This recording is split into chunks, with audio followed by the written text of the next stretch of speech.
Hello बच्चों, आज सुश्री classes में आपके लिए फिर से नया वीडियो लेकर आई हूँ। आज हम पढ़ेंगे क्लास 11th का बिजनेस स्टडीज का थर्ड चैप्टर है निजी सार्वजनिक एवं भूमंडलीय उपक्रम, public private and global enterprises. इसमें हमने पिछले वीडियो में ये क्या है, किसके प्रकार हैं, ये सब देखा हुआ है। अब हम निजी क्षेत्र का लाभ या महत्व और निजी क्षेत्र के दोष या हानियां या सीमाएं इस वीडियो में समझेंगे। तो चलिए शुरू करते हैं। निजी क्षेत्र का लाभ या महत्व, importance, advantages of private sector.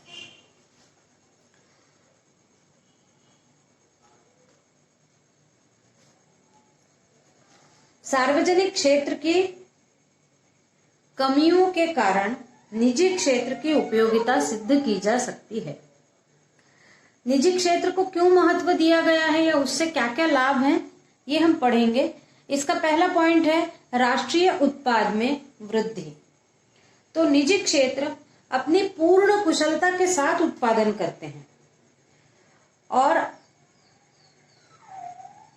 उत्पादन क्षमता का पूर्ण उपयोग करके अधिक से अधिक उत्पादन करते हैं, इसलिए राष्ट्रीय उत्पादन में भी वृद्धि होती है। दूसरा है बचत को प्रोत्साहन। तो निजी क्षेत्र के नागरिकों की बचत पर अच्छा प्रतिशत लाभांश या ब्याज देते हैं, जिस कारण से व्यक्तियों को बचत करने की प्रोत्साहन मिलता है। फिर है उच्च जीवन स्तर। निजी क्षेत्र ने मितव्ययता एवं कुशलता से वस्तु की लागत में कमी लाई है। जो भी निजी क्षेत्र में वस्तुओं का निर्माण होता है वो कम लागत पर अच्छी वस्तु का निर्माण होता है, इसलिए लोगों के जीवन स्तर में कीमती वस्तुओं का आगमन हो सकता है और एक साधारण नागरिक का जीवन स्तर ऊंचा होता है। फिर है शोध तथा अनुसंधान। निजी क्षेत्र वस्तु की गुणवत्ता में वृद्धि करने के लिए लगातार नए नए शोध किया करते हैं निजी क्षेत्र के लोग, और इस कारण शोध और अनुसंधान के कारण इनकी वस्तुएं जो है बनाने में आसानी होती है इनको। तो ये निरंतर इस शोध में लगे होते हैं कि हम किस प्रकार से वस्तु की लागत को कम करके उसकी गुणवत्ता को बढ़ाएं। तो शोध और अनुसंधान में भी इनका बड़ा महत्व है। फिर है कर राजस्व। निजी क्षेत्र के उपक्रमों से सरकार को पर्याप्त मात्रा में कर और राजस्व यानी टैक्स और रेवेन्यू की प्राप्ति होती है। फिर है अगला उपभोक्ता को अच्छी सेवाएं। निजी क्षेत्र के उपक्रम उपभोक्ताओं को स्थायी ग्राहक बनाने के लिए और अपनी बिक्री को बढ़ाने के लिए अच्छी सेवाएं प्रदान करते हैं। अभी आपने लॉकडाउन में देखा होगा, लॉकडाउन था फिर भी ऑनलाइन शॉपिंग के माध्यम से आपके घर में बहुत सारी वस्तुएं मंगाई गई हूँ, आपको अच्छी न लगी हो तो वापस ले जाई गई हूँ। तो ये उपभोक्ताओं को अच्छी सेवा देकर उनको हमेशा के लिए अपना ग्राहक बना लेते हैं। फिर है विदेशी मुद्रा। निजी क्षेत्र की अच्छी गुणवत्ता युक्त वस्तु का निर्माण होता है और निर्माण जो होता है और अपने देश से दूसरे देशों में निर्यात भी होता है। इससे हमारे देश की विदेशी मुद्रा बढ़ती है या हमको ज्यादा से ज्यादा विदेशी मुद्रा की प्राप्ति होती है। और विदेशी सहयोग अगला है। विदेशी सहयोग में से स्थापित किए जाने वाले उपक्रम सार्वजनिक क्षेत्र के स्थान पर निजी क्षेत्र के साथ स्थापित किए जाते हैं। जो भी विदेशी सहयोग से प्रक्रम चालू किए जाते हैं वो ज्यादा करके निजी क्षेत्र के उपक्रमों को ही सहयोग देना चाहते हैं। विदेशी व्यापारी भी, विदेशी कंपनियां व्यापार के लिए निजी क्षेत्र को ही प्राथमिकता दे रहा है फिलहाल। तो निजी क्षेत्र का भी हमारे व्यापार के जगत में बहुत महत्व है, हमने अभी ये देखा। लेकिन इतना महत्व होने के बाद भी कुछ न कुछ कमियां या सीमाएं या दोष निजी क्षेत्र में हैं। वो क्या हैं, ये अब हम देखते हैं। तो हमारा अगला टॉपिक है निजी क्षेत्र के दोष, हानियां व सीमाएं, disadvantages, limitations of private sector. इसमें पहला है राष्ट्रीय हित की उपेक्षा। निजी क्षेत्र के द्वारा राष्ट्रीय हित की उपेक्षा की जाती है।